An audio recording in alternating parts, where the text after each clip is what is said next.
Un saludo cariñoso para ustedes en este día sábado 5 de septiembre.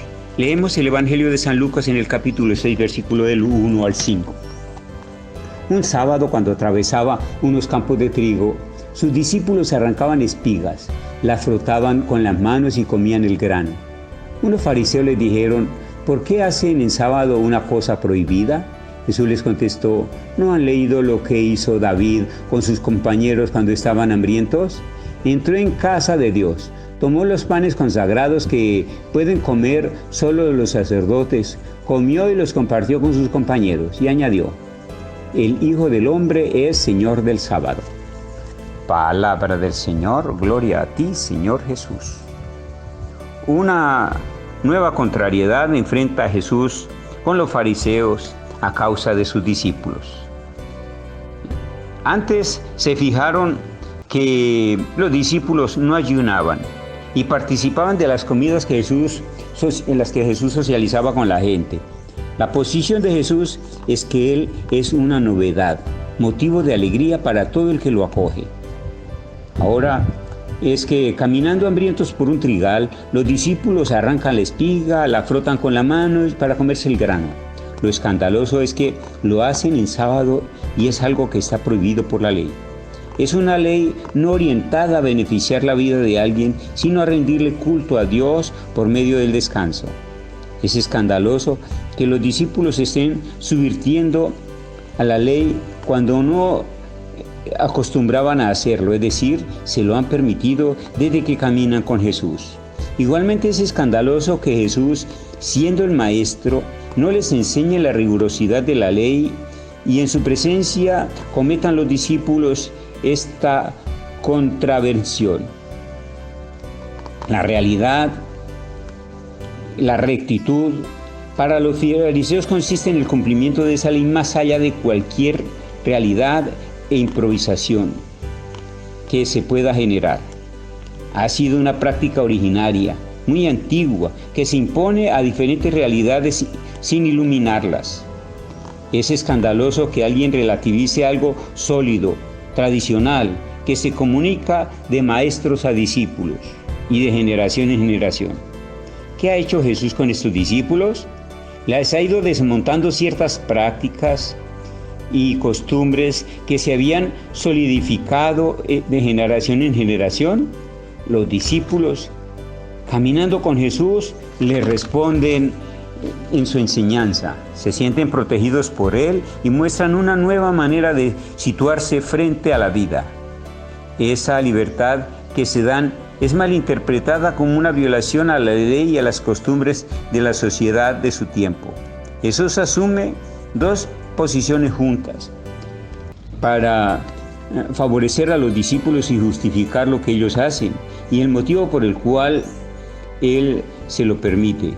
En un primer momento le recuerda que en la historia de David y su ejército hicieron algo peor por la sacralidad del templo y los panes consagrados en él.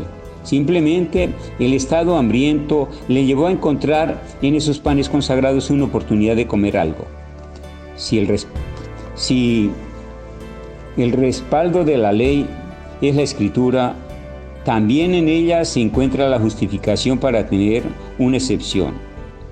El segundo momento es, al igual que la situación reclamada, porque no ayunaron, resalta la grandeza y la novedad de su presencia.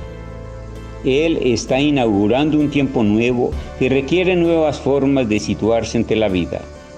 Si el sábado está consagrado al Señor, entonces está consagrado a Él, aunque nadie tenga conciencia de que Él es el Señor. Yo soy el Señor del sábado y dispongo de las actitudes sobre Él. Tal vez los fariseos no entiendan lo que dijo Jesús. Sin embargo, la actitud de los discípulos han tenido frente a Él dice que han sido transformado su manera de vivir y la de situarse frente a las cosas que los rodean. Una lectura del discipulado de Jesús desde nuestra realidad implica hacer el estudio desde nuestra mirada. Jesús implica una constante novedad, pues se lee desde la realidad cambiante. Serían cuestionados por Jesús quienes se aferren a las tradiciones sin sentido por el hecho de pertenecer a otras épocas. Nuestro discipulado se va concretando en la medida en que se haga desde nuestra realidad y no se quede en el conocimiento de algo que sucedió en el pasado, junto a todas las marañas de costumbres que tienen incluso a desencarnar su presencia. Nuestro discipulado lo descubre en la alegría de una luz globalizada que cuestiona cualquier injusticia en cualquier extremo de la tierra.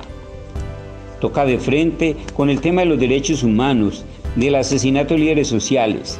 Retumba su voz de cada persona que muere de hambre y cada persona violentada, esté donde esté. Nuestro discipulado se hace por internet y se descubre y se desprende. Se aprende a anunciarse por estos medios, encontrar en estos medios esa misma persona que se nos presenta y que nos ilumina. Se le entiende cercano y enfrentando al virus, al COVID, de la mano del enfermo y de quienes luchan por su vida. Jesús es el Señor.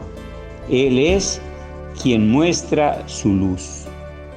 Gloria al Padre, al Hijo y al Espíritu Santo, como era en un principio, ahora y siempre, por los siglos de los siglos. Amén.